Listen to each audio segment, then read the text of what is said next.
নেত্রী আমাদের মা। বাংলার মুখ্যমন্ত্রী মমতা বন্দ্যোপাধ্যায় আমাদেরকে নির্দেশ দিয়েছিলেন, যারা নমিনেশন করেছিলেন তাদের কাছে নেত্রীর বার্তা পৌঁছে দিয়েছিলাম। তারা নেত্রীর প্রতি দল করেন, তারা শ্রদ্ধা জানিয়ে নমিনেশন তুলে নিয়েছেন। তৃণমূল বৃহৎ বড় দল, এত বড় দলের ক্ষোভ বিক্ষোভ থাকে, কিন্তু নেত্রীর নির্দেশ আমাদের কাছে বেদবাক্য। তারা বেদবাক্য মনে করে নমিনেশন তুলে নিয়েছেন। পুরনো প্রার্থী তালিকার প্রশ্নের উত্তরে পীযূষ বাবু বলেন, পুরনো কথা না টানাই ভালো। নেত্রী নির্দেশ আমাদের কাছে বেদবাক্য, তাই তারা নমিনেশন তুলে নিয়েছেন, এটাই শেষ। নেত্রী যা করেন তৃণমূল কংগ্রেসের কাছে ভালো হয় এবং জনতার কাছেও ভালো হয়।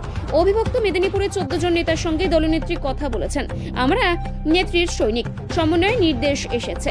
একসঙ্গে মিলে দলকে শক্তিশালী করতে আগামী 26-এ লড়ব।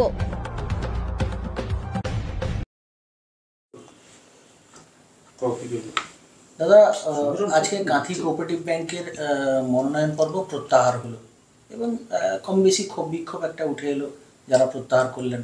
নেতৃত্বদের মধ্যে একটা সমন্বয়ের অভাব রয়েছে বলে এরকম একটা অভিযোগ উঠল, কি বলবেন? দেখুন, আমাদের নেত্রী আমাদের মা।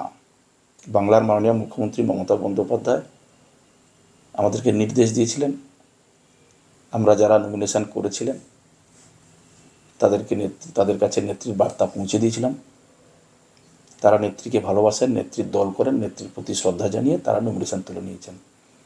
বৃহৎ বড় দল, একটু ক্ষোভ বিক্ষোভ থাকে, কিন্তু নেত্রীর নির্দেশ আমাদের কাছে বেদবাক্য। তারা বেদবাক্য মনে করেই তারা নমিনেশন তুলে নিয়েছেন। যখন আপনি কিছু আপনাদের যারা অনুগত তাদেরকে যখন নমিনেশন করতে বলেন, তখন কি আপনি এই দলীয় যে লিস্ট সে বিষয়ে কি সঠিক ধারণা ছিল না? পুরনো কথা না টানাটাই ভালো। নেত্রীর নির্দেশ আমাদের কাছে বেদবাক্য, তাই যারা নমিনেশন করেছিলেন তারা তুলে নিয়েছেন, এটাই শেষ। যেহেতু কাঁথি কোঅপারেটিভ ব্যাংকে বিনা প্রতিদ্বন্দ্বী আপনারা অফিসিয়াল প্যানেল জয়লাভ করলো, কোথাও কি মনে হচ্ছে যে কিন্তু বোধ একটা থেকে গেল? না, কোনো কিন্তু নেই, কোনো কিন্তু নেই। এদিকে তৃণমূল কংগ্রেস আরও শক্তিশালী হবে। এই যে নিশ্চিত রূপে নেত্রী যা ভালো মনে করেন, নেত্রী যা কাজ করেন, তারা তৃণমূল কংগ্রেসের কাছে ভালো হয়, জনতার কাছেও ভালো হয়। কাঁথি কোঅপারেটিভ ব্যাংক নিয়ে একটা টানাপোড়েন বা স্নায়ু চাপ ছিল, সেটা আগামী 26-এর বিধানসভার আগে সেই সমন্বয়ের বার্তাটা কার্যত নেত্রী দিলেন। আপনাদের মধ্যেই কোথাও একটা এই কমিউনিকেশন গ্যাপটা থাকলো?